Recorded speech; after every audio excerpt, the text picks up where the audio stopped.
गंगातरंगरमणीयजटाकलापं गौरी निरन्तरविभूषितवामभागं नारायणप्रियमनङ्गमदापहारं वाराणसीपुरपतिं भज विश्वनाथं। गुरुर्ब्रह्मा गुरुर्विष्णु गुरुर्देवो महेश्वरः गुरुस्साक्षात् परब्रह्म तस्मै श्रीगुरवे नमः। अखण्डमण्डलाकारं व्याप्तं येन चराचरं तत्पदं दर्शितं येन तस्मै श्रीगुरवे नमः। वंशीविभूषितकरान्नवनीरदाभात् पीताम्बरादरुणबिम्बफलाधरोष्ठात् पूर्णेन्दुसुन्दरमुखादरविन्दनेत्रात् कृष्णात् परं किमपि तत्त्वमहं न जाने। नमो नमः। अत्र समुपस्थितेभ्यः सर्वेभ्यः यथापूर्वं स्वागतम्। भगवतो विश्वनाथस्य कृपया वाग्देव्याश्च कृपया तुलनात्मक धर्म दर्शन विभाग द्वारा प्रवर्तितः एष उपक्रमः सम्यक् रूपेण प्रचलति।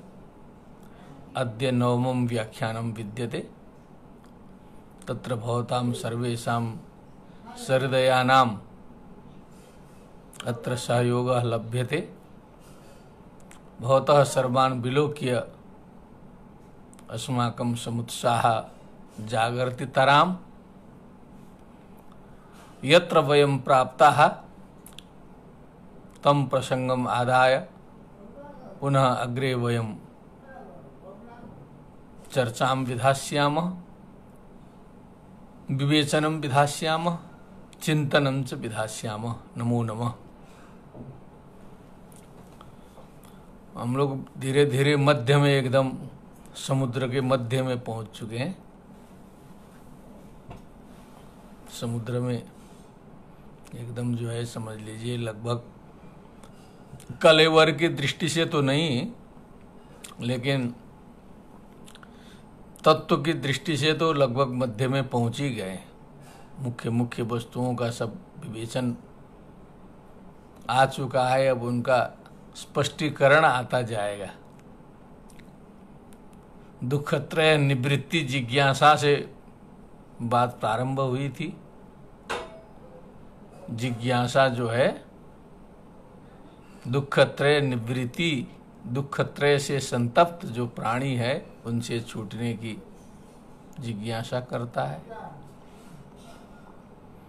और वो जो छूटने का उपाय है लौकिक उपाय नहीं है, तात्विक उपाय चाहिए। वैदिक उपाय भी जो है उसमें समर्थ नहीं है। इसीलिए तात्विक उपाय जो सांख्य दर्शन द्वारा प्रतिपादित उपाय है उसका वर्णन किया जा रहा है। उसके बाद फिर प्रमाण का विवेचन आया। गंभीर रूप से प्रमाणों की चर्चा हुई। फिर जो है अतिदूरात् सामीप्यात् आया। धीरे धीरे फिर प्रकृति का लक्षण आया। फिर कल जो है पुरुष का लक्षण भी आया। प्रकृति के अस्तित्व के विषय में चर्चा हुई। पुरुष के लक्षण के विषय में भी चर्चा हुई। सब बढ़िया से विवेचन किया गया।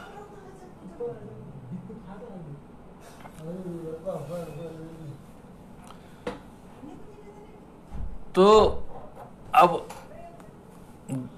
कल जो है पुरुष के बारे में बात हुई कि पुरुष है। और अंतिम में जो हम लोग करके छोड़े थे, कैवल्यम माध्यस्थम दृष्टित्वम अकर्ति तस्मात् तत्संयोगात् अचेतनम चेतनावदिवलिंगम गुणकर्तृत्वे च तथा कर्तेव भवत्युदासीनः। उदासीन भी कर्ता के तरह हो जाता है, गुण कर्तृत्व में अपना अभिमान कर लेता है, समझता है कि मैं करता हूँ। इसीलिए प्रकृति में स्थित गुणों के प्रभाव में आ जाता है, सुखी दुखी हो जाता है। और विलक्षण चीज़ों का कैसे संबंध हो गया इसके बारे में तो हमने उधर अद्वैत की भी बहुत सी बात की, सब जगह उसका विवेचन बहुत किया गया। दुखों के बारे में भी बात हो गई है, कैसे दुख कष्ट होता है। और कल चलते चलते जो है कुछ मेडिसिन की बात हुई थी, औषधि, और औषधि का जो रिएक्शन जो है उसकी चर्चा हुई, थोड़ी सी चर्चा हो गई साइड इफेक्ट की। तो अब साधारण लोगों को तो लगता है कि ये क्या छोटी मोटी बात जो है कथा में कही जा रही है, प्रवचन में जो है सब हल्की फुल्की चीज़ें हैं। लेकिन हमने उसके पीछे ये भाव बताया था कि जो दुखों का कारण है, उस दुख के पीछे, कारण के पीछे 80% 90% स्वयं हम रहते हैं, हमें मालूम नहीं रहता है। हम जो दुखों के कारणों का सेवन करते रहते हैं और उसके निवृत्ति के लिए कोई दूसरा उपाय हम खोजते हैं, फिर पूजा पाठ कराते हैं, ग्रह शांति कराते हैं, मंदिर दर्शन में जाते हैं, अनेक प्रकार की दूसरी औषधि लेते हैं, लेकिन कारण पर हमारा ध्यान नहीं जाता है। मेरा कहने का मतलब ये है, जो हमारे अंदर, आप सभी के अंदर, हमारे अंदर जो दुख विद्यमान है, उसके कारण, अधिकतर दुखों का कारण हम ही हैं। गंभीर चीज ये, इधर न ध्यान देना है। और अधिकतर माने भौतिक रूप से भी, मानसिक रूप से भी हमारा मन दुख का कारण होता है अधिकतर रूप से, फिर शरीर भी दुख का कारण होता है। आदि भौतिक में शरीर आएगा, माने आध्यात्मिक में ही, आदि आध्यात्मिक 2 प्रकार का बोला है ना, शारीरम मानसम च। तो शारीरम और मानसम आध्यात्मिक 2 प्रकार का है। अब इसमें मैं थोड़ा प्रमाण उपस्थापित करता हूं, कई लोगों को संदेह हुआ है कहीं कहीं। नायम जनो यत सुख दुख हेतुर न देवतात्मा ग्रह कर्म कालाः मनः परम कारणमामनन्ति संसार चक्रम परिवर्तयति यत्। अब इससे ज्यादा क्या समझाया जाए। तो कारण हम स्वयं रहते हैं।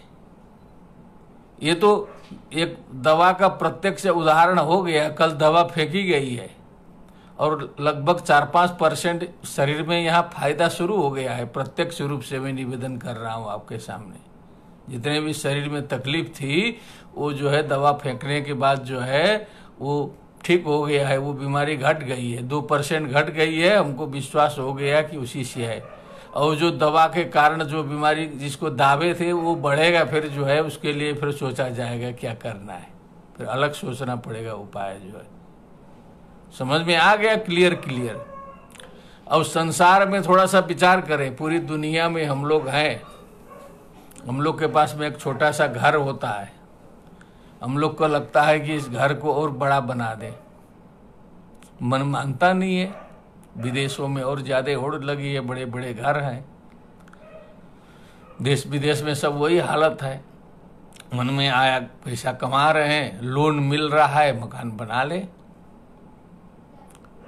40-50 लाख जो है अब यहाँ होगा तो करोड़ों में होगा, विदेशों में जो है 5-10 लाख में बन जाएगा। लोन लिया, आराम से सरकार लोन देती है, जानती है कमा रहा है। 10 लाख लोन लिया, बड़ा सा घर ले लिया, जो है भारत के हिसाब से 3-4 करोड़ का भव्य बिल्डिंग बन गई। अब हम क्यों किए बिल्डिंग इतना बड़ा? छोटे से किसी तरह काम तो चल रहा था, हम बड़े ठाट बाट से रहेंगे। उस घर में जो है वृद्ध माता पिता हैं, फिर लड़के की शादी किए, फिर बहू ले आए। भगवान की कृपा से बहू ऐसी आई कि माता पिता जो हैं उनसे बहू की पटरी नहीं बैठ रही है, टेंशन में आ गई, सेवा करना छोड़ दी, करते करते झगड़ा हो गया। और कहने लगी कि जब तक ये बुढ़ा रहेगा, ये माता पिता रहेंगे, तब तक हम नहीं रहेंगे इस घर में, जो है घर छोड़ के चल दी। या अब आप जय श्री राम करिए, आप अकेले हो गए। अब जो कारण था, कारण तो हमें ने बुलाया ना, क्योंकि हम सेटलमेंट करना तो हमको आया नहीं, कैसे डीलिंग करना है, क्या करना है। हम तो मानते गए, बात मानते गए, उसी में डूब गए, अंतिम में जाके ये हालत आ गया। अब इसको आप लोग इधर उधर दूसरे के घर में मत देखिएगा, अपने घर से देखना शुरू करिए। सब जगह पूरे विश्व में जो है सो समस्याएं हैं कि नहीं, गोपनीय चीजें हैं, हमको बताना नहीं है सब जो कि, लेकिन 10 उदाहरण मेरे पास में है। ऐसा कहा गया कि जब तक ये रहेगा बुढ़ा जीवित, तब तक हम मायके से नहीं आएंगे करके, बहुत जल्दी। तो अब वो साइड इफेक्ट हो गया।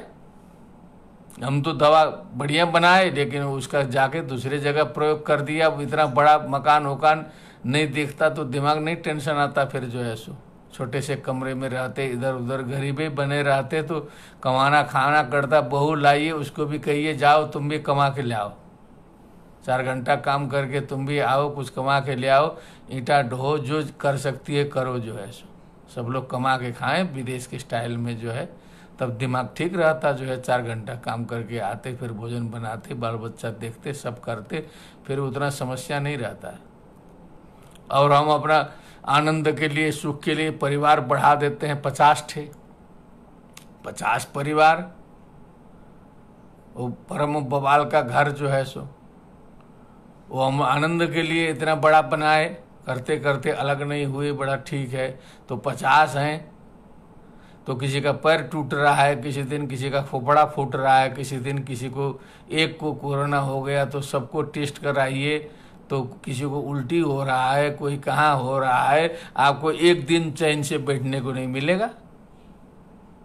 तो हम तो सुख जुटा रहे हैं ना, बहुत बड़ी संख्या जुटा रहे हैं, बहुत बड़ा परिवार बना रहे हैं, तो उसमें से कैसे दुख घुस गया ये कहाँ पता चलता है। तो कारण तो हम ही है, जो है सो ये शाम शतम प्रियाणि भवन्ति शतम तेषाम दुखानि, उपनिषद में बोला है, उपनिषद में भी आया, बुद्ध वचन में भी आया है। येषाम 90 प्रियाणि 90 तेषाम दुखानि, 90 बने 90, जिसके 9 प्रिय रहते हैं, 90 उसके 90 सुख रहते हैं, 90 दुख भी रहेंगे, इक्वल मात्रा में रहते हैं, बराबर। येषाम 80 प्रियाणि 80 तेषाम दुखानि, घटाते घटाते आया है, आलस्य नहीं किया है। हम लोग होते घबरा करके एक बार 0 में ले आते 1, लेकिन वो शास्त्र में हम देखे एकदम घटाते 90 60 50 40 43 विंशति 10 करके, फिर येषाम एकम प्रियम एकम तेषाम दुखम, ऐसा लिखा है। इसका एक प्रिय है, उसका एक दुख है। येषाम नास्ति प्रियम नास्ति तेषाम दुखम, क्या बात है। जिसका कोई प्रिय नहीं है, उसका दुख भी नहीं है। अप्रिया न भविष्यन्ति प्रियो में न भविष्यति, हमारे अप्रिय न है न तो प्रिय हैं। उस स्थिति में पहुंचना पड़ेगा। ऐसे थोड़े है कि जो है सो हम सारा का सारा ताम झाम भी बनाते रहें, इधर का एक भी नहीं छोड़ें और दुख से निवृत्ति भी हो जाए, सांख्य दर्शन भी उसी में काम करे, जो है सो कैसे करेगा। रिएक्शन की दवा भी खाते रहें, साइड इफेक्ट वाला देखे नहीं। डॉक्टरों को कितना पता, वो तो अपना झोंक के दवा लिख देंगे, एक बीमार ठीक करेगा, नीचे उसका साइड इफेक्ट वाला जो है पॉइंट पड़ेंगे तो कोई दवाई खाना मुश्किल है। जो है बिना साइड इफेक्ट का कोई दवाई नहीं रहा एलोपैथी में, तो सब जो है सब में साइड इफेक्ट लिखा है, और किसी को होता है किसी को नहीं होता है। तो सारे के सारे हमारे व्यवहार में साइड इफेक्ट हो रहा है, साइड इफेक्ट। कोई व्यक्ति आया हमारे सामने, उसके साथ में कैसा व्यवहार करना है, अच्छा कर। हम बड़े हैं, हमको तो पद में है, तो हमको तो लगता है कि बस कुछ बिगड़ेगा नहीं मेरा, उसको जो है अंटमंट बोल देंगे क्या समझते हो तुम, जय जाओ ऐसे के तैसे तुम्हारी करके गाली दे के भेज दीजिए एक आदमी को।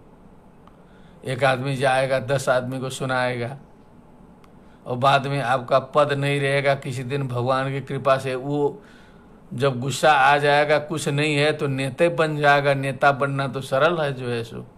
आप तो सरकारी नौकरी कर रहे हो, वो कहीं इधर उधर करके नेता बन गया, मंत्री विधायक मिनिस्टर बन गया, बाद में तब आपको देखेगा, कहेगा कहाँ गया वो जो है सो, जो ऐसा ऐसा बोल रहा था। जो आपने थोड़ा सा बोला उसका साइड इफेक्ट पड़ गया। छोटे छोटी बात पर साइड इफेक्ट चल रहा है। एक गाड़ी पार्किंग करना है, दोनों आदमी में झगड़ा होता है कि हम पार्किंग करेंगे, हम पार्किंग करेंगे। उसी में गोली चली और 2-3 लोग मर गए। अभी 2-3 दिन पहले निकला है। धैर्य धारण नहीं करना है तुरंत। तो ये दिमाग उधर चल रहा है। मनुष्य का जो है सो कहाँ पहुंचा है, ये ध्यान देने की बात है जो। तो ये सारा का सारा जो हमने बगीचा बनाया, आश्रम बनाया, जो व्यवहार का दायरा बनाया, उसमें अपने से ही सब पूरा बिगाड़ के रखा है। एक दूसरे की आलोचना करके, दूसरे को व्यंग मार करके, दूसरे को नीचा दिखा करके, दूसरे को क्या क्या बोल करके पूरा का पूरा बिगाड़ के छोड़ा है। केवल मिलेगा तो हाँ हाँ हाँ हाँ करके जय जय करके दिखा देंगे, लेकिन बाहर निकलते ही हम अपना शुरू कर देंगे। तो सारे के सारे संसार का तो ये धंधा चला हुआ है, और चाहेंगे दुख से निवृत्ति हो जाए। कहाँ से होगा? साइड इफेक्ट तो आपका ये करेगा पूरा का पूरा। कुछ दिखाई दे रहा है, कुछ नहीं दिखाई दे रहा है, वो कहीं जाके दूसरे जगह निकल जाएगा। तो जितना व्यवहार हम सुबह से शाम तक करते हैं, उसका साइड इफेक्ट क्या होगा, ये हमें सोचना पड़ेगा। ऐसा सोच के यदि हम काम करेंगे मन वचन कर्म से, मन से भी कहीं गड़बड़ सोच लिए तो वहां भी साइड इफेक्ट चला जाएगा। कर्म से करेंगे वो भी साइड इफेक्ट करेगा। और वचन से, बोली से भी जो है सो किसी को व्यंग मार देंगे, कुछ कर देंगे, वो भी साइड इफेक्ट कर जाएगा तुरंत जो है सो। बाण का जो तीर का निशान है वो तो घाव ठीक हो जाता है, लेकिन बोली का घाव जो है कभी ठीक नहीं होता है। एक बार चल गया तो जिंदगी भर साइड इफेक्ट करता रहेगा, तुरंत ध्यान में आ जाएगा। तो यहाँ पड़ा हुआ है, तो हम ही कारण है ना। पहले तो हमको स्वयं स्वीकार करना पड़ेगा कि हम कारण है। उद्धरेत आत्मनात्मानम, आत्मना आत्मानम उद्धरेत, नात्मानम अवसादयेत। सांख्य योग और श्रीमद् भगवत गीता सब एक दूसरे से मिली हुई बात है, कहीं अलग नहीं है। आत्मैव ह्यात्मनो बंधु एव लगाया है, अपना बंधु स्वयं है। आत्मैव रिपु, आत्मनः स्वयं अपना रिपु भी है, शत्रु भी है। तो हम लोग को यहां से काम शुरू करना है। वो हो नहीं पाता है, बहुत कठिन चीज है। धीरे धीरे साधना शुरू करनी पड़ेगी उसके लिए, तब कार्य आगे बढ़ेगा। ये जो है मेडिसिन की चर्चा का थोड़ा सा विस्तार है। ये इतनी व्याख्या से नहीं होगा, एक एक व्याख्याएं इसमें लंबी जा सकती है, और प्रत्यक्ष हो सकता है। सामने अनुभव करेंगे, पूरा दिखाई देगा, पूरा का पूरा दिखाई देता है अपने को। तो जब यहाँ बैठते हैं, पूरा शुरू से लेकर अंत तक हम देख रहे हैं कि जैसा कर्म किया वैसा फल पाया। जैसा कर्म किया हमने तो वही किया है। कुछ ऊपर वाले ने कृपा भी किया है, वो भी हम स्वीकार करते हैं। हाँ, उसमें हम हवाबाजी में नहीं रहते कि जो है कुछ नहीं है, ऊपर वाला नहीं है, ये नहीं है, नहीं। आंतरिक बात आप लोग को बताएं, क्योंकि इस समय जो व्याख्यान करते करते, प्रवचन करते करते बहुत से मित्रों ने बड़ी कृपा की कि आज हमको कुछ ऐसा कोई प्रश्न नहीं किया, कल जैसा किया था। रोज जो है सो पिड़का देते थे, ऐसा नहीं किया। लेकिन जब इतना व्याख्यान प्रवचन हो रहा है, चारों ओर से सुनते हैं, तो लोग जानना चाहते हैं कि आप क्या मानते हैं, आपका अपना मत क्या है। लोगों को बड़ी उम्मीद है। जबकि इतनी बड़ी बात नहीं है, इतना इतना आशा नहीं करना चाहिए हमसे। एक सामान्य अध्यापक है, कुछ पठन पाठन कर रहा है, लेकिन लोग बहुत लंबी उम्मीद लगा दिए कि आपका ईश्वर के विषय में क्या मत है, क्या बात है। ऐसा हमें पूछना चाह रहे हैं। अब शास्त्र छोड़ दिए, कहे कि आप बताइए, आपको आपकी श्रद्धा जो है किस संप्रदाय में, कहाँ निष्ठा है, कहाँ क्या है, ऐसा फंसाना चाह रहे हैं। वो यहाँ हाँ बोल देंगे तो फिर गए, फिर जो है सो पकड़ लेंगे जो है सो। तो हम कुछ कहा नहीं पाते हैं जो है सो। एक जगह कह देंगे तो दूसरे लोग कह देंगे कि बताइए तो ये हो गया। एक जगह बहुत बड़े विद्वान अद्वैत के थे नेपाल में, बहुत बड़े, बहुत तपस्वी। उन्होंने इस शरीर के बारे में सुन रखा था, भेंट घाट हुई, चर्चा हुई, अद्वैत के बारे में चर्चा हुई। तो अद्वैत हमने निवेदन किया, बताया, 1-2 घंटा, साक्षी भी हैं बहुत उसमें बैठे हुए, 3-4 विद्वान थे। बड़े प्रसन्न हुए विद्वान जी जो है, उनको लगा कि एकदम इतना बढ़िया अद्वैत बोल रहा है। तो वो कहते हैं कि हम तो सुने थे कि आप तो वैष्णव थे पहले। क्या बात है, ऐसा बोला। तो हमने कहा नहीं गुरुजी, वैष्णव तो हम अभी भी हैं, थे नहीं, नाउ एट प्रेजेंट ऑल्सो, अभी भी हम वैष्णव हैं। कोई दीक्षा उक्षा बदलना थोड़े है, जो आए सो आए। क्या वैष्णव जो है अद्वैत नहीं बोल सकता है क्या? वैष्णव जो है बौद्ध दर्शन नहीं बोल सकता है, जैन दर्शन नहीं पढ़ सकता है, दूसरे की प्रशंसा कर ही नहीं सकता है। सर्वदेश दशा काले सोव्याहत पराक्रमा कैसे होगा? रोज पाठ करने से होगा? क्या बोला है? सर्वदेश दशा कालेषु अव्याहत पराक्रमा रामानुजार्य दिव्याज्ञा वर्धताम अभिवर्धताम बोला है। तो पूरा विश्व लिया है, तो उसमें जो है शाही लोक हितैषिणी कहा। लोक हित की बात करना कोई ये वैष्णव नहीं कर सकता है। तो महाराज जी, स्वामी जी हंसे, कहा कि अच्छी बात है, ये तो आपकी मानना पड़ेगा जो है, दोस्ती हो गई बहुत गहरी जो है। तो कहने का मतलब मित्रों का जो प्रेम है, जो स्नेह है, जो अपेक्षा बहुत अधिक रख रहे हैं, उतने अधिक अपेक्षा नहीं रखनी चाहिए। हम भी एक चिंतन के क्रम में हैं, सोच विचार कर रहे हैं, जैसी भगवान की मर्जी।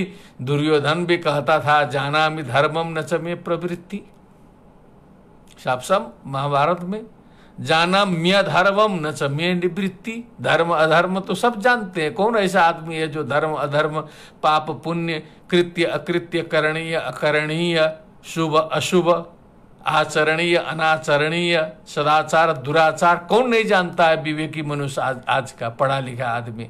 इतना बुद्धू है कोई? उसको प्रवचन सुनाने की जरूरत है?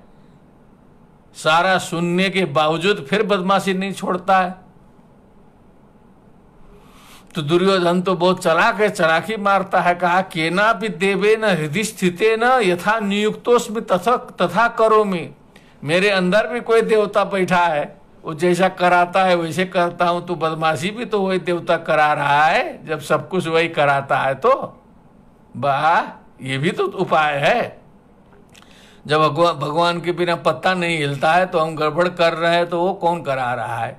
वो भगवान जी ऐसे बुद्धि दिए नहीं होते, प्रवृत्ति नहीं किए होते, तो इतना गलत काम जो है हम करते क्यों फिर जो है सो?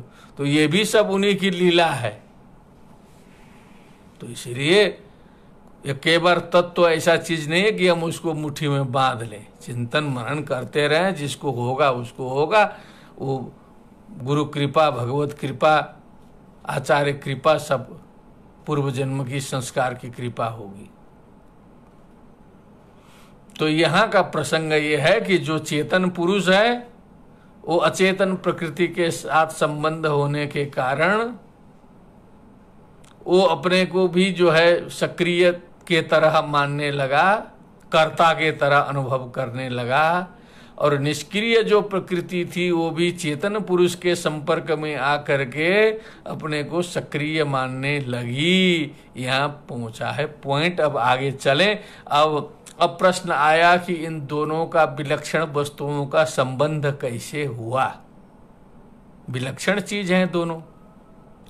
तो कहा कि पुरुषस्य दर्शनार्थम कैवल्यार्थम तथा प्रधानस्य, ये बड़ा प्रसिद्ध कारिका है, आगे की है, तो भी जो है विद्वत समाज में सब जगह जो है इसको जो है सब लोग जानते हैं, जो भी दर्शन क्षेत्र के पढ़े लिखे हों, थोड़ा भी विद्वान हों, इस श्लोक को सब लोग जानते हैं। पंग्वन्धवदुभयोरपि संयोगस्तत्कृतः सर्गः पुरुषस्य दर्शनार्थम, दर्शनार्थम का अर्थ यहाँ भोगार्थम करना पड़ेगा, पुरुष के भोग प्रदान कराने के लिए, पुरुष को भोग के लिए, उपभोग के लिए, भोग मने यूज। हम जो आंख से किसी को देखेंगे ना तो वो भी भोग है, जो भी कान से सुनेंगे वो भी भोगी है। जैसे इस समय सब मोबाइल रखने वाले उपभोक्ता हैं, वैसे कुछ भी हमने प्रयोग कर लिया वो भोग है। तो पुरुष को भोग प्रदान करने के लिए तथा कैवल्यार्थम,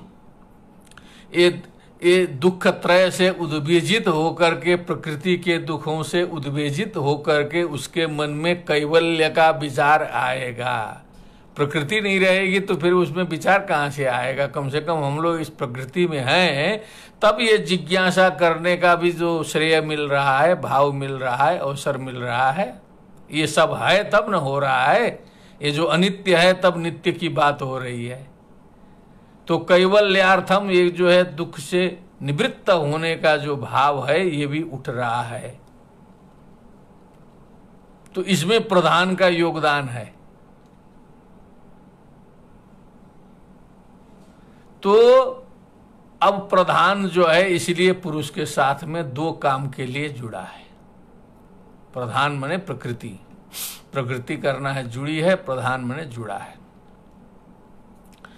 पंगंधवत उभयोरपि संयोगः, इसमें एक लंगड़े और अंधे व्यक्ति का उदाहरण दिया है। लंगड़े और अंधे व्यक्ति का उदाहरण, इसको ऐसे समझना पड़ेगा कि एक लंगड़ा है जो चल नहीं सकता है, देख सकता, और सब इंद्रियां ठीक हैं, केवल पैर नहीं है। और एक अंधा व्यक्ति है, उसके आंख नहीं है और सब उसके ठीक है। एक बहुत बड़े शहर में जो है, बनारस में, दिल्ली में, सिडनी में, वाशिंगटन में, कहीं भी जो है शहर में हलचल मचा, उपद्रव हुआ, आग लगी, सारे लोग भगने लगे, शहर छोड़ के बाहर निकलो, दौड़ो दौड़ो, भगो भगो, एक दूसरे में लौटते पोड़ते लोग भगने लगे। भगते भगते भगते अंतिम में जो है 2 लोग बच गए। एक ठे लंगड़ा बचा बेचारा, सब देख रहा है लेकिन जो है लंगड़ा है, दौड़ नहीं पाता है। और इतने लोग आफत में थे कि जो है किसी लंगड़े को उठा के ले जाने को किसी की फुर्सत नहीं थी। जब महा आफत आता है तो आदमी को केवल अपना शरीर ध्यान आता है, अपने बाल बच्चे भी भुला के लोग दौड़ जाते हैं, जो है संसार में देखा जाता है। परम आफत आ जाएगा, थोड़ा सा 2 पॉइंट कम रहेगा तो बाल बच्चे याद आएंगे, इधर उधर सामान उमान याद आएगा, लेकिन खतरा एकदम डेंजर आ जाएगा तो आदमी स्वयं को बचाने की कोशिश करेगा, भागे। लंगड़ा छूट गया, अंधा बेचारा कुछ देख ही नहीं रहा है कहाँ क्या हो रहा है, और संयोग से दोनों आसपास जो है लंगड़े अंधे बचे। लंगड़ा तो अंधे को देख रहा है। तो उस लंगड़े ने कहा कि कहो भाई क्या हो गया, जो है सो हम लोग तो फंस गए, हम लोग जो है फंस गए, भग ही नहीं सकते जो है। तो थोड़ी देर दोस्ती उस्ती करने के बाद एक उपाय निकाला दोनों ने, कहा कि एक उपाय करते हैं। उसी लंगड़े ने कहा कि ऐसा करते हैं कि अब तुम थोड़ा सा बैठ जाओ, तुम्हारे कंधे पर हम बैठ जाते हैं, क्योंकि तुम तो हट्टे कट्टे और चल फिर सकते हो, बढ़िया से चलोगे, और हम ऊपर बैठेंगे, रास्ता दिखाएंगे, दाएं मुड़ बाएं मुड़ सब हम करेंगे, ऊपर से रास्ता दिखाते चलेंगे, तुम अपना दौड़ जाना, हम लोग भी निकल जाएं, क्योंकि इधर से डेंजर हो रहा है, आग उग आ रहा है, सब जो है लूटपाट चल रहा है, बहुत खतरा हो गया है। तो अंधे ने मान लिया, ठीक है बैठ जाओ, तुरंत बैठा लिया उसको, और दोनों बैठे जो है पूरा रास्ता दिखाया, फास्ट हो गए, जितने दूसरे लोग दौड़ रहे थे उतने दौड़ गए वो भी जो है, क्योंकि वो जो अंधा व्यक्ति था, हट्टा कट्टा था, पूरा ताकत थी उसकी कि वो देख नहीं पाता था। तो उसने कहा ऐसे गड्ढा है, ऐसे दौड़ो, पूरा का पूरा दौड़ निकाल लिए, दोनों बाहर निकल गए। अब इसी में उदाहरण दिया पंगवंधवत उभयोरपि, ये दोनों जो है पंगु और अंधे के समान दोनों का संबंध है। तो कहा कि इसमें प्रकृति क्या है, तो प्रकृति जो है अंधी है, प्रकृति अंधी है, प्रकृति दौड़ती है लेकिन प्रकृति के पास आंख नहीं है। और पुरुष जो है वो पुरुष पंगु है, लंगड़ा है, वो देख सकता है, विवेक है, ज्ञान है। अब इसी शरीर में जो है आत्मा को अलग कर दीजिए तो दौड़ाइए, नहीं दौड़ पाएगा। फिर जो है पुरुष जो है सांख्य के अनुसार नहीं दौड़ पाएगा जो है।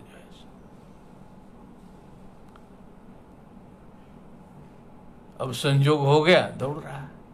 उभयोरपि संयोग, इन दोनों का संयोग अंधे और लंगड़े के समान हुआ है। तत्कृतः सर्गः, उसके बाद तो सृष्टि शुरू हो गई ना, बस दोनों दौड़ गए तो उसके बाद तो सारा का सारा काम जो है, प्रकृति तो सब कुछ कर सकती है ना, केवल देखती नहीं है। उसके बाद तो सारी की सारी सृष्टि चली, फिर वो देख रहा है। ऐसे दोनों का संबंध लगाया है। ये श्लोक बड़ा प्रसिद्ध है सांख्य दर्शन का, इसको स्मरण कर लेना चाहिए। जहाँ तहाँ कैसे संयोग हुआ तो ये उदाहरण दिया है। और आगे भी कुछ महत्वपूर्ण उदाहरण कुछ आएंगे जो है सो, कि जो अचेतन प्रकृति कैसे कार्य में प्रवृत्त होती है, उसके लिए भी कुछ उदाहरण, बहुत अच्छे अच्छे उदाहरण आते हैं।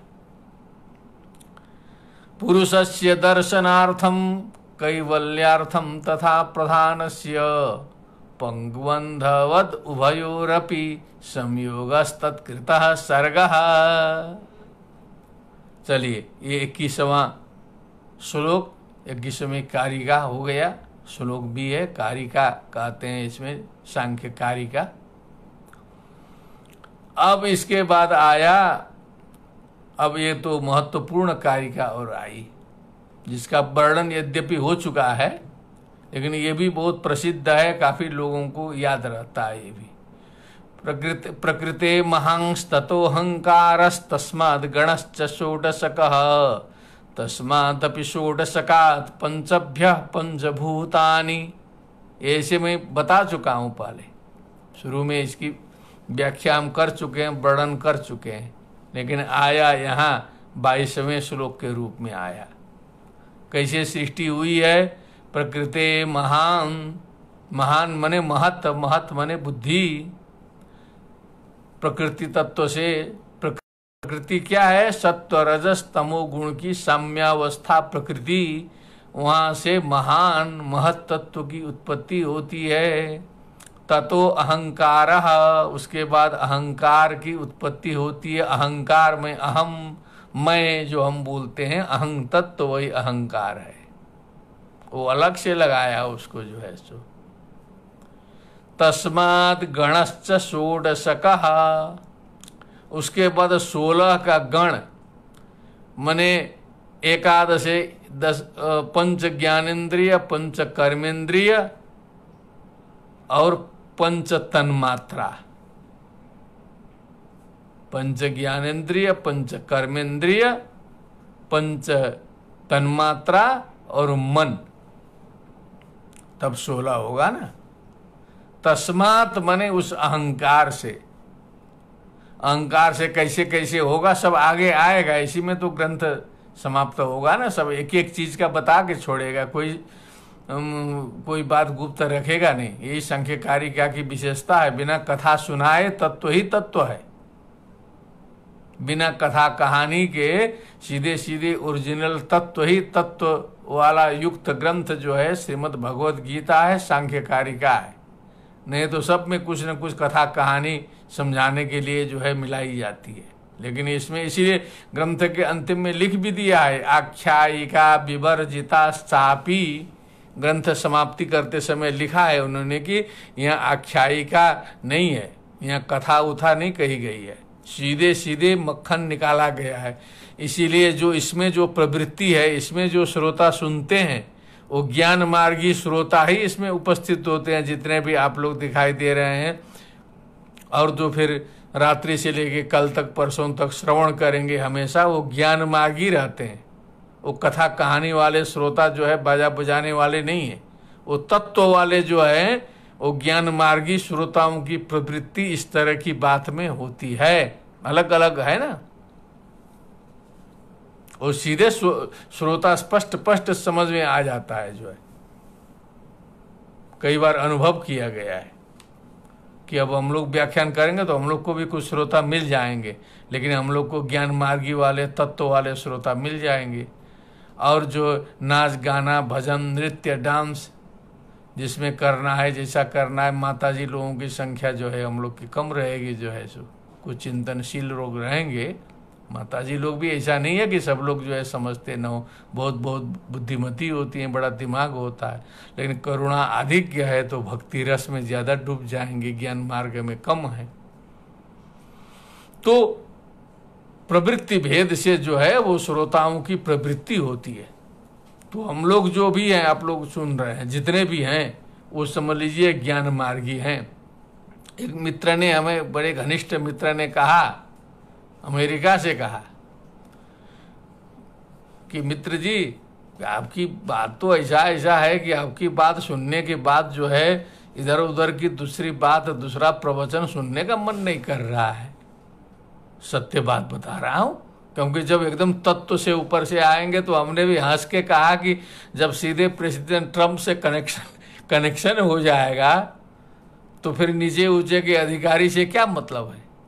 लेकिन हमने कहा सबसे नीचे से भी संबंध बनाए रखिएगा, क्योंकि नीचे से संबंध बिगाड़ देंगे तो फिर प्रेसिडेंट ट्रम्प भी नाराज हो सकते हैं। इसलिए नारायण नारायण करते करते केवल नारायण ही नहीं, सब उनके गणों को भी प्रसन्न रखना पड़ता है। नीचे नीचे जो है बड़ा ध्यान रखना है। छोटा भी देवता जो है ना बड़ा माने रखता है, वो भी जो है हम कहेंगे सबका अपमान कर देंगे इधर उधर, जो है नारायण के प्रिय जो है शंकर जी का, नारायण प्रिय मनंग मदापहारम, इसलिए मैं शंकर जी का स्मरण करता हूँ कि नारायण के परम प्रिय कौन है डिक्लेयर्ड संसार में, तो शंकर जी है। उनसे प्रिय कोई नहीं है दूसरा जो है सो। तभी ये श्लोक बना है, काशी में प्रसिद्ध है, नारायण प्रिय। किसी का नाम है तो कोई बता दे, दिखा दे कोई। ओनली वन, शंकर जी से प्रिय नारायण का कोई पूरे भूमंडल में त्रिलोक में नहीं है। उनका भक्त जो है समझ लीजिए नारायण का और बड़ा भक्त हो जाएगा। लेकिन नीचे के जो गण हैं उनका भी तिरस्कार नहीं होना चाहिए। और जो जो भूटान वाले होंगे विद्वान लोग, उनको मैं थोड़ा सा उदाहरण घटा देता हूँ। उनके यहाँ कुछ भूटान में जो है 20-30 वर्ष पहले कुछ समस्याएं हुई थी, उसका साक्षी में भी था। बहुत से लोग थे, हम ही लोगों के संप्रदाय के थे, जाति के थे, ऊपर जो है सीधे महाराज से कनेक्शन बनाए हुए थे, उनके साथ में उठते बैठते थे, जो है पूरा पावरफुल थे, बड़े बड़े लोग थे ना, नाम आप लोग अनुमान कर लीजिए सीधे। तो वो जो राजा के साथ में कनेक्टेड हैं, नीचे आते थे तो उनका मान सम्मान इधर जो है डीएम ओम सब सारे करे इधर, तो उनको चढ़ गया कि अरे मैं तो एकदम जो है बहुत बड़ा हूँ, मैं तो पावरफुल व्यक्ति हूँ, मैं तो क्या बात है, करतुम अकर्तुम अन्यथा करतुम समर्था, मैं सब कुछ कर सकता हूँ। और लोगों ने चढ़ा दिया, कुछ ऐसा कर दिया, बाद में जो है महाराज नाराज हो गए। नाराज हो गए तो जो है पद मुक्त कर दिया। पद मुक्त होते ही पावर गायब। तो हम लोग का पावर जो है कब तक रहता है, जब तक ऊपर वाले की कृपा है, माने राजा की कृपा है। सारे मंत्रियों का पावर जो है प्रधानमंत्री की जब तक कृपा बनी है, मिनिस्टरों का जितना है, जब तक वो प्रेसिडेंट ट्रम्प जो है नाराज नहीं है, पुतिन जी जो है रूस के जब तक प्रसन्न है, तो सारे उनके मंत्रियों का पावर बड़ा काम कर रहा है, एक एक पावरफुल हैं। लेकिन वो लोग जो है ऐसा भूल जाएं कि कहीं से हमारा पावर है, वो हम स्वयंभू हैं, तब तो नुकसान हो जाएगा। वैसे ही जो है तस्य भाषा सर्वमिदं विभाति, उस परब्रह्म परमेश्वर, उनका कुछ भी नाम दीजिए, उसी के भयात आदित्य तपति, भयात तपति चंद्रमा, भयात इंद्रश्च वायुश्च मृत्युर्धावति पंचम। उस परब्रह्म परमेश्वर की आज्ञा से सारे के सारे चल रहे हैं, नीचे से ऊपर तक जो है। तो अपना अपना ज्यादा पावर दिखाते हैं तो इंद्र जी का कभी कभी क्या हाल हो जाता है, सारे सारे देवताओं का क्या हाल हो जाता है, गड़बड़ाता है कि नहीं। इन सब का तभी तक पावर है जब ये सब महापावर से कनेक्टेड हैं, और हम लोग का भी तभी तक पावर है जब तक महापावर से कनेक्टेड हैं। जब तक धर्म संस्कार मर्यादा सनातन परंपरा से जुड़े हुए हैं हम लोग, तभी तक हम लोग के शरीर का भी महत्व है। तो हम लोग के समाज में, सारे समाज में इतना कटु बोलने पर भी, इतना खराब बोलने पर भी, आलोचना करने पर भी इस पिंड का बहुत सम्मान होता। लोग जानते हैं कि चलो कुछ भी बोलता है तो है अपना आदमी, बहिष्कृत नहीं किया गया है। बड़े बड़े वैष्णवों की इतनी हम करते हैं आलोचना, बीच बीच में सारे के सारे वैष्णवाचार्य, आचार्य देवनाथ देवराजाचार्य जी परम पूज्य हमारे गुरु भी हैं, इस शरीर का सम्मान करते हैं। आचार्य जगन्नाथ कंडेल जी इस शरीर का सम्मान करते हैं। जितने भी और सब आचार्य, जीयर स्वामी जी का दर्शन हुआ गत वर्ष जाकर के, उनका आशीर्वाद मिला, सारे लोग सम्मान करते हैं। वो लोग जानते हैं कि जरूर कुछ बोलता है, बोलने के लिए चिन्ह जीयर स्वामी जी सम्मान करते हैं। अभी बड़े वैष्णव चले हमारे साथ, हम भी चले, हमारा ज्यादा सम्मान हो जाएगा। वो जानते हैं ये तो लकीर का फकीर आया, बाहर बैठो, जो है अभी बैठो, ये चिंतन मनन वाले हैं, अधिकारी जी आए हैं, आइए अंदर आइए, संस्कृत में बात करें। ऐसा प्रत्यक्ष घटा है कई बार। चतुर्वेदी स्वामी जी, चेन्नई वाले सब लोग जानते होंगे, वैष्णव लोग, वो ऐसे विद्वान है कि जो है देख के दिमाग चकरा जाएगा लोगों का, बड़े बड़े लोगों को पसीना आ जाएगा। चतुर्वेदी स्वामी जी का भाषण सब सुनेगा, संस्कृत में अंग्रेजी में बराबर जो है लेटेस्ट नॉलेज है साइंस का। उन चतुर्वेदी स्वामी जी के पास 5-10 साल पहले इस शरीर का संबंध हुआ। आसाम में एक बार साथ ही भाषण करने मिल गया, इस जीव को भी बोलने को मिल गया। चतुर्वेदी स्वामी जी चीफ गेस्ट थे, ये भी कुछ गेस्ट ही था जो है। हमने देखा बड़ा विद्वान है, कुछ संस्कृत में मार दिए 10-15 मिनट जो है पूरा।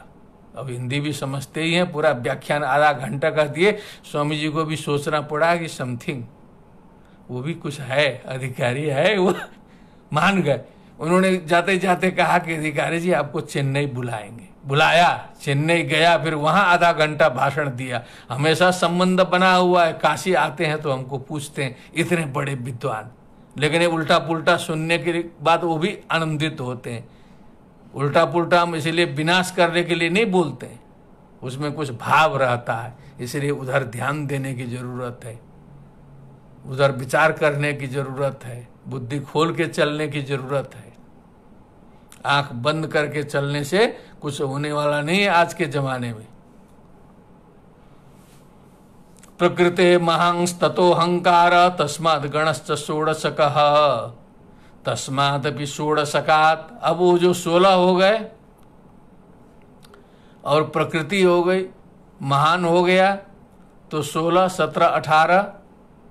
अब तस्मात् भी षोडशकात् मने उन 16 से पंचभ्या मने जो 5 हैं, मने पंच तन्मात्रा, मने शब्द स्पर्श रूप रस गंध, ये इसको पंच तन्मात्रा बोलते हैं। पंचभ्य पंचभूतानि, वहां से 5 भूतों की उत्पत्ति हुई, पृथ्वी जल तेज वायु आकाश। ये आपका 24 पहुंच जाएगा। पुरुष इसके ये इस मंडल से पुरुष जो है अलग है। तो इस प्रकार से ये जो है उत्पत्ति का क्रम बताया। उसके लिए ये श्लोक महत्वपूर्ण है, इसको स्मरण कर लेना चाहिए, याद हो जाएगा, कहीं किसी को पूछने की जरूरत नहीं है। प्रकृतेर महांस ततो हंकार, ऐसे तो व्याख्यान में रहबई करेगा, यूट्यूब में भी जाएगा, फेसबुक में भी रहेगा, एक दो बार सुनेंगे, लिख भी लेंगे, याद हो जाएगा। कम से कम आप लोगों के मुखार बिंद से कहीं दूसरे जगह जाएगा, अवसर मिलेगा तो इस पिंड का भी कभी कभी स्मरण होगा तो कृतकृत्य हो जाएगा। सुनने के लिए न भी रहे, कम से कम वो एक आत्मसंतुष्टि होगी जो है किसी का नाम गुण ग्रहण करने से। तस्मादपि षोडशकात् पंचभ्यः पंचभूतानि। मैं तो इस समय फेसबुक से गुरु बना दिया हूं कई ठे को।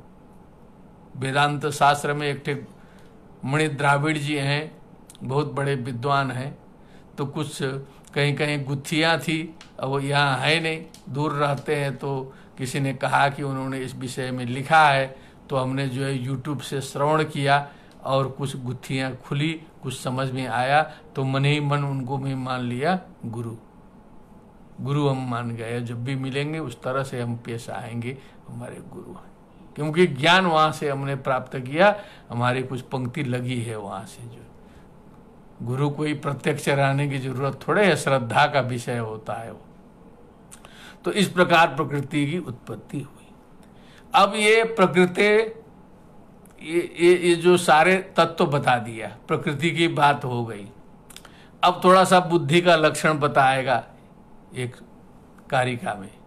अध्यवसायो बुद्धिर धर्मो ज्ञानम विराग ऐश्वर्यम सात्विकमेतद् रूपम तामसमस्मात् विपर्यस्तम। कल और परसों अवकाश रहेगा, ऐसे बीच में आके बोला हमने, शुरू में बोलना था या तो अंतिम में भी अभी एक बार बोल देंगे। कल और परसों, कल जो है करपात्र स्वामी पुरस्कार महोत्सव है हमारे संस्कृत विश्वविद्यालय में। एक ठे करपात्री स्वामी करके काशी में विद्वान थे, हमने भी दर्शन किया है। बहुत बड़े विद्वान जो है, करपात्री स्वामी का मतलब जो है मतलब होता है शंकरावतार कहते थे लोग यहाँ पर उनको, शंकराचार्य का अवतारे मानते थे, इतने बड़े विद्वान थे। उनके नाम से प्रतिवर्ष एक विद्वान को संपूर्णानंद विश्वविद्यालय पुरस्कृत करता है। तो सन 19 और 20 करके 2 विद्वानों को सम्मानित करना है कल, वो फिजिकली करना है, तो उसमें हमें सम्मिलित होना है। 2-3 बजे से कार्यक्रम है, तो उसमें विलंब हो सकता है, इसीलिए कल का अवकाश चाहिए। परसों जो है एक राष्ट्रीय अंतर्राष्ट्रीय संस्कृत कवि सम्मेलन है, जयपुर राजस्थान के द्वारा आयोजित है, उसमें हमको आमंत्रित किया गया है। उसमें हमें कविता पाठ करना है, 3 बजे से है, तो उसमें सम्मिलित होना है, इसीलिए परसों का अवकाश चाहिए। 2 दिन स्वाध्याय आप लोग भी करते रहेंगे। बुद्धि का लक्षण विचार करें। अध्यवसायो बुद्धि, अध्यवसाय माने निश्चय, डिसीजन, फाइनल डिसीजन करना बुद्धि का काम है। ये क्या है, सही है, गलत है, करणीय है, अकरणीय है, उसको सोच के डिसीजन लेना अध्यवसाय कहलाता है, वो बुद्धि है। धर्म, जो धर्म है, बुद्धि धर्म, अथवा ये दूसरा जो धर्म का ज्ञान है, धर्मा धर्मो इत्यादि का ज्ञान करना है, वो भी बुद्धि का ही काम है। ज्ञानम, अब ज्ञान जो हम लोग ज्ञान ज्ञान बोलते हैं, वो कहाँ बैठेगा, बुद्धि में ही बैठेगा ना। विराग, विराग माने वही विगतः राग विराग, वो भी बुद्धि का ही धर्म है। राग माने अटैचमेंट, मेरा मेरा मेरा मेरा ये मेरा दिमाग जकड़ के 10 जगह फंसा हुआ है। उधर ट्रक चल रहा है तो खबर आया कि एक ट्रक जो है बाढ़ में उलट गया, अब कितना कष्ट हो जाएगा जो है सो, एक ही बार में गया लंबा जो है सो। अब ट्रक ही नहीं रहता, चलता ही नहीं है, तो ये सब समस्या नहीं होती ना। उससे दूसरे बस चल रही थी, एक ठे बस का जो है चक्का फेल हो गया, जंगल में जो है ब्रेक फेल हो गया, गड्ढे में चला गया, सवारी के साथ में जो है गड्ढे में रात में 12 बजे पड़े हैं, फोन आ गया मालिक के पास, बवाल। तो जितना बवाल फैलाएंगे उतना जो है टेंशन तो होगा। तो सब देखते देखते ज्ञानी को विराग करना चाहिए। ऐश्वर्यम, ऐश्वर्यम माने सिद्धियां, ऐश्वर्यम का मतलब अष्ट सिद्धि, जो हम लोग सभी लोग जानते हैं, आप लोग भी सारे अष्ट सिद्धि न सुना हुआ व्यक्ति सांख्य दर्शन सुनने नहीं बैठता है। जितने लोग आप लोग श्रवण कर रहे हैं वो सारे लोग अष्ट सिद्धि के बारे में जरूर 100% सुने होंगे। किसी को याद होगा, किसी को नहीं होगा, गारंटेड। अमर कोश पढ़े होंगे कुछ लोग, अणिमा महिमा चैव गरिमा लघिमा तथा प्राप्ति प्राकाम्यमीशित्वम वशित्वम साष्ट सिद्धया। ये अष्ट सिद्धियां हैं। ये भी ध्यानी को, योगी को ज्ञान है प्राप्त होती हैं, ऐसा माना जाता है। सांख्य ने भी स्वीकार किया है। अब उसमें थोड़ा सा गिनती में, जैसे अमर कोश में हम लोग पढ़े हैं, अणिमा महिमा गरिमा लघिमा प्राप्ति प्राकाम्यम ईशित्वम वशित्वम, 8 कर दिया। अब यहाँ पर थोड़ा सा जो है इसने वो जो लघिमा को हटा दिया है। अणिमा महिमा गरिमा प्राप्ति प्राकाम्यम ईशित्वम वशित्वम यथा कामा वसायित्वम, एक्स्ट्रे रख दिया है 8वां में। यथा कामा वसायित्वम, इच्छा अनुसार कार्य करने का सामर्थ्य करके 8 में 8 ही है। अणिमा क्या है? अणोर भाव अणिमा, लघु होने का सामर्थ्य। महिमा, सिद्धि प्राप्त होने के बाद जो है बड़े से बड़े होने का सामर्थ्य। जैसे हनुमान जी ने किया ना, अति रघु रूप धरी, अंदर घुस गए, सुरसा के मुंह से फिर बाहर निकल गए, शतयोजन मुंह विस्तारा, फिर 100 योजन के हो गए, फिर छोटे हो गए। दोनों बात आई है ना, अणिमा महिमा से। गरिमा माने भारीपन, वो जो अंगद जो है पैर डाल के इतने भारी हो गए कि बड़े बड़े राक्षस जो है पैर नहीं उठा पाए। लघिमा का मतलब गरिमा के साथ लघिमा आया तो हल्कापन जो है सो। प्राप्ति माने जो प्राप्त करना चाहे सबकी प्राप्ति हो जाए, मानसिक सिद्धि हो जाए जो है सो, स्वयं भी प्राप्ति हो जाए, दूसरे को आशीर्वाद भी दे दे तो लग जाए। जैसे आत्मदेव को एक ऋषि ने जो है जब रोने लगा, पुत्र पौत्र विहीनोऽयं गृहस्थ सर्व दुखदः, अत्यंत दुखित है जो पुत्र पौत्र विहीन गृहस्थ बेकार है, सब है। रोने लगा। उन्होंने समझाया कि ये सब दुख का कारण है, नहीं माना। तो उन्होंने भविष्य देखा, उसका पुत्र उत्र है नहीं, रो रहा है, तो भी जो है अपने शक्ति से जो है एक उनको दिया फल जो है, ले जाओ पत्नी को खिला दो, संतान हो जाएगा। और पत्नी जो है धुंधुली को दे दिया। क्या क्या किया आप सब लोग जान ही रहे हैं। उसके बाद की घटना सब जान ही रहे हैं, क्या क्या हुआ। भागवत सुनते सुनते पूरा ओवर हो गया है सब जगह जो है। लेकिन उसका भागवत का तात्पर्य सोचना चाहिए। हमें तो धुंधुली सब जगह दिखाई दे रही है, आत्मानंद भी दिखाई देते हैं और धुंधुकारी भी दिखाई दे रहे हैं। भागवत पूरा शरीर इधर घट रहा है जीवन में पूरा का पूरा। तो हम लोग केवल वो पुराने भागवत में बांस गाड़ के प्रथम ग्रंथि भेदनम द्वितीय ग्रंथि भेदनम करके बैठ गए हैं। यहाँ दिमाग का ग्रंथि का भेदन नहीं कर रहे हैं और हृदय की ग्रंथि का भेदन नहीं कर रहे हैं। असली चीज तो ये है ना, झटका दे के जो है पूरा तत्व लगा करके पूरा ज्ञान करा देना जो है। केवल कथा सुना के पुण्य इकट्ठा करके स्वर्ग भेजना उसका काम नहीं है। क्षणे पुण्य मर्त्य लोकम विसंति। हम लोग इस लेवल में आ गए हैं कि अब मुक्ति को भी ठोकर मार रहे हैं। कल हमने बताया विकास हो गया है। अब जो हमको मुक्ति नहीं चाहिए, हम यही आनंद लेंगे, दुखों से मुक्त होंगे और सारे लोगों को दुख से मुक्त करेंगे जो है। प्रकृति पुरुष का ज्ञान हो जाएगा तो दुख कहीं नहीं होगा। तो क्या है, दुख से छूटने के लिए मुक्ति चाहिए ना। जब यहाँ बैठे बैठे छूट गए दुख से तो यही मुक्ति हो जाएगी। प्राकाम्यम तो भी वैसे ही है, कामना के अनुसार। ईशित्वम मने सर्व सामर्थ्यशालित्वम। ईशो भाव ईशित्वम मने ईश्वर क्यों कहा जाता है कि उसमें सामर्थ्य होता है। वशित्वम मने सब कुछ को वश कर सकने वाला सामर्थ्य जो है। एक स्तंभन मंत्र होता है, स्तंभन की प्रक्रिया होती है। अब हम तो उसको जानते नहीं है, वो जानना भी नहीं चाहिए हम लोगों को, लेकिन हमने कुछ देख लिया अपने मित्रों के पास में। स्तंभन आप लोग सुने हैं कि नहीं, थोड़ा पता लगाइएगा, वो विद्या अभी जीवित है। स्तंभन, अब वो कैसे क्या क्या करना पड़ता है, वो जो है वहां बैठे हैं 4 लोग, हम यहाँ बैठे बैठे कुछ स्तंभन मार देंगे तो जो है आपका हाथ पैर चलना बंद, चुपचाप बोली बंद, एकदम ताकते रह जाएंगे, कुछ नहीं मुंह से बोली निकलेगा, स्तंभन कर देगा दूर से जो है। तो कथा कहानी वाली बात समझ के हम लोग चलते थे, लेकिन प्रत्यक्ष से देख लिया गया तो विश्वास हो गया कि ये तो स्तंभन ऐसा कर दिया कि जो है सो सामान्य व्यक्ति थे वो जो है सो। काशी में थे पहले, इस समय नहीं है।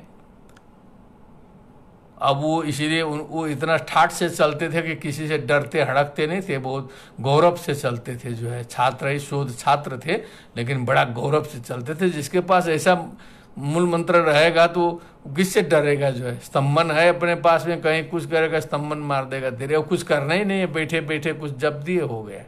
लेकिन ये गुप्त विद्या है, ये एक कई बार दिखाई दिया हमको, और ये विद्या हमने सुनी थी हमारे चाचा जी के पास में थी। उनका कभी हम फुर्सत में सुनाएंगे, हमारे चाचा जी के पास उन्होंने कई बार इसका प्रयोग किया जो है। हमारे जो चाचा है स्वयं की विद्याएं होती। तो ईशित्वम वशित्वम मने सबको वश करने का सामर्थ्य, और यथा कामा वशायित्वम मने इच्छा के अनुसार जो है सो कहीं से कहीं चले जाना। संतों के बारे में बहुत सी कहानियां आती हैं, अभी यहाँ है, कभी कहाँ है, कभी कहाँ पहुँच गए।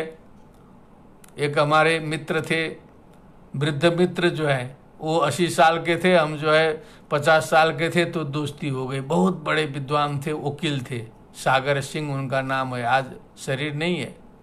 नास्तिक थे, कम्युनिस्ट थे, लेकिन भगवान अवधूत राम जिनका आश्रम है पड़ाव में, काशी के बगल में, भगवान अवधूत राम वो भी नहीं है अभी, वो बड़े सिद्ध थे कहा जाता है। उनका नाम ही था भगवान अवधूत राम। काशी में बड़ी प्रसिद्धि है उनकी जो है। शुक्रपात्री जी के समय के थे वो जो है, दोनों में बड़ा संबंध था।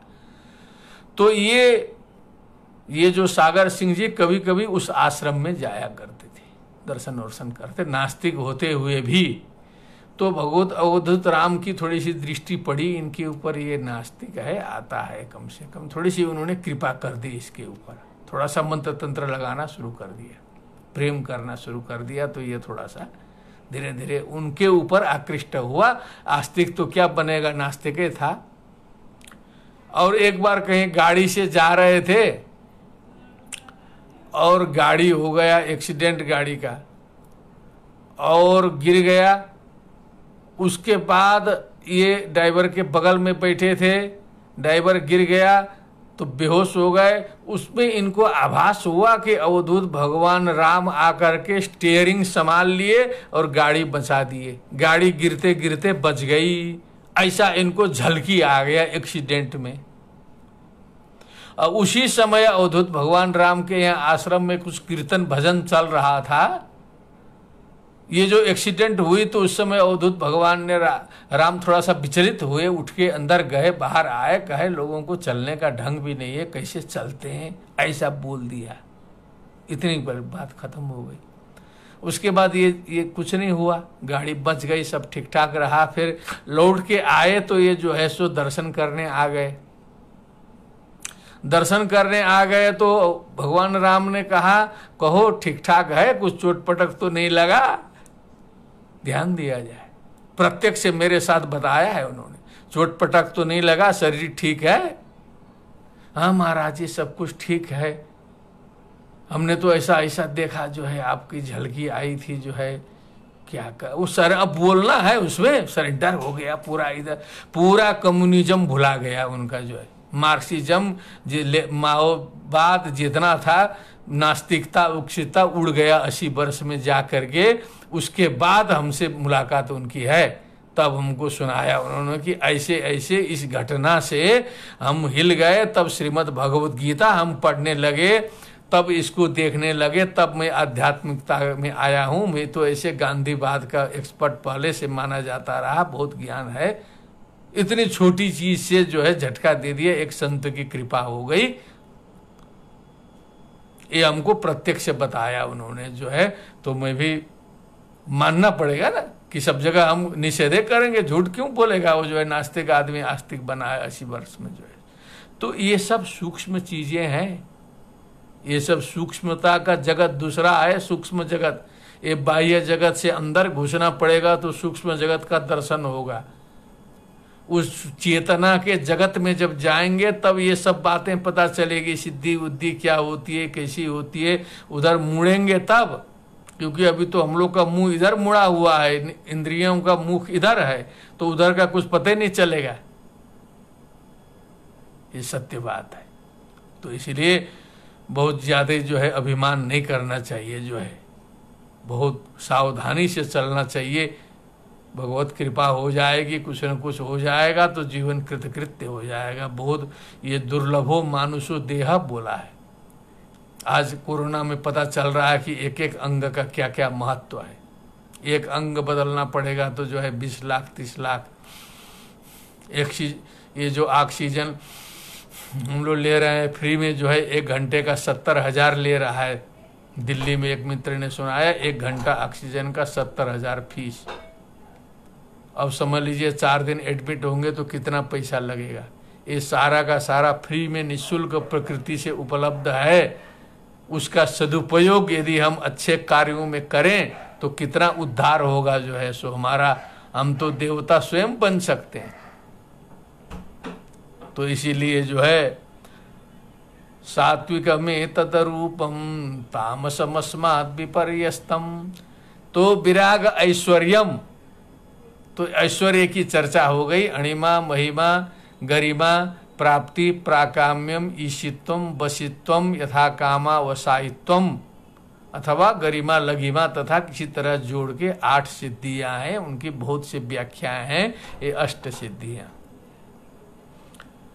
सात्विक में तद रूपम, ये जो है प्रकृति का सात्विक रूप है। तामसम अस्माद विपर्यस्तम, अब इससे जो उलट है, इससे जो विपरीत है वो तामस रूप कहलाएगा। अब इसमें जो है अध्यवसाय हमें अनवध्यवसाय लगाइए, और धर्म के जगह पर अधर्म हो जाएगा, ज्ञानम के जगह पर अज्ञान हो जाएगा, विराग के जगह पर राग हो जाएगा, अविराग हो जाएगा, ऐश्वर्यम के जगह पर अनैश्वर्य हो जाएगा। तो तामस रूप हो जाएगा जो है बुद्धि का जो है सो। तो इस प्रकार से बुद्धि का विवेचन जो है ये 23वें कारिका में ये हो गया। और समय के अनुसार इतना ही आज पर्याप्त है। फिर जो है हम 26 तारीख को फिर आगे बढ़ेंगे और आप सभी से जो है फिर दर्शन भेंट होगा। और तब तक जो है कुछ चिंतन मनन स्वाध्याय चलता रहे और कुछ ज्ञान आगे बढ़ता रहे, जीवन धन्य हो। क्योंकि हम लोग जितने भी हैं वो सब ज्ञान मार्गी हैं, और ये पठन पाठन चिंतन मनन यही हम लोग का जो है मुख्य चीज है। इससे और दूसरा भी काम करते होंगे तो यदि ज्ञान के साथ वो काम करेंगे तो उसमें वो भी मदद करेगा, वो उसमें आनंद प्रदान करेगा। इसमें किसी भी प्रकार का नुकसान नहीं है। बहुत से कार्य ऐसे होते हैं जिसमें हानि और नुकसानी भी होती है, लेकिन ये ज्ञान का मार्ग ऐसा होता है जिसमें किसी भी प्रकार का नुकसान नहीं है। और न तो ये किसी एक संप्रदाय का प्रचार है, न तो किसी एक धर्म का प्रचार है, न तो किसी एक जाति का प्रचार है, न तो किसी एक देश का प्रचार है। ये तो विश्व चर्चा है, ज्ञान चर्चा। इसलिए इसमें किसी भी प्रकार की हानि की कोई संभावना ही नहीं है। जो भी है से लाभ ही लाभ है। इसलिए इसमें जो भी भाग ले रहे हैं वो सभी धन्य है, और ये पिंड भी आपकी कृपा से सब धन्य है। और धन्या विद्वत परंपरा, इसी के साथ में आज का उपसंहार होता है। और जो हम लोग का परम उद्देश्य है, हम लोग चाहते क्या हैं, सर्वे भवन्तु सुखिनः, सर्वे सन्तु निरामयाः, सर्वे भद्राणि पश्यन्तु, मा कश्चित् दुःखभाग् भवेत्। ओम शांति शांति शांति। सर्वेभ्यो नमः।